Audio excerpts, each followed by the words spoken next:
Star FM National News. Samantala, Star Nation, sa ating balitang nasyonal, hiniling ng International Criminal Court prosecution sa mga judge na ipaliwanag ng Defense Counsel ni dating Pangulong Rodrigo Duterte ang papel ng 6 na Filipino lawyer. Ang mga ito ay kinabibilangan ni Salvador Mejaldea, Salvador Panelo, Martin Delgra, Silvestre Bello III, Alfredo Lim at Cesar Dulay. Sila ay pinakilala ni Defense Counsel Nicholas Kaufman na tumulong at sumuporta kahit na nakaupo lamang ang mga ito sa gallery. Una na sinabi ni Kaufman na dalawa sa mga ito ay sila Mejaldea at Delgra ang tumulong mula pa noon habang kinumpirma ni Panelo na ang defense team ay nakatakdang makipagpulong sa mga Filipino lawyers para talakayin ang estratehiya sa pagdirig.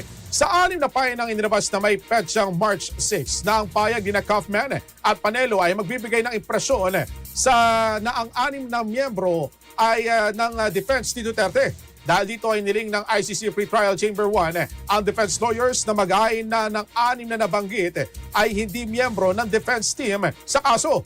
Nais din ng prosecutors na dapat ilagay ng defense team sa record na ang mga abogado ay hindi makatatanggap ng anumang disclosure sa kaso, hindi makaka-access ng anumang non-public filing ng kaso at hindi makakatanggap ang mga ito ng anumang non-public information na may kinalaman sa kaso at hindi entitled na legally privileged meeting o makipagpulong ng personal sa dating Pangulo sa detention center. Dagdag pa ng prosecutions na nakasaad sa Article 68 ng Rome Statute na mayroon silang katungkulan na tugunan para maprotektahan ang kaligtasan, physical at psychological well-being, dignity, privacy ng mga biktima at mga witnesses. Mahugulit tayo sinagawa noong February 23 at February 23 hanggang February 27 ang confirmation of charges hearing ni Duterte sa kaso nitong Crimes Against Humanity.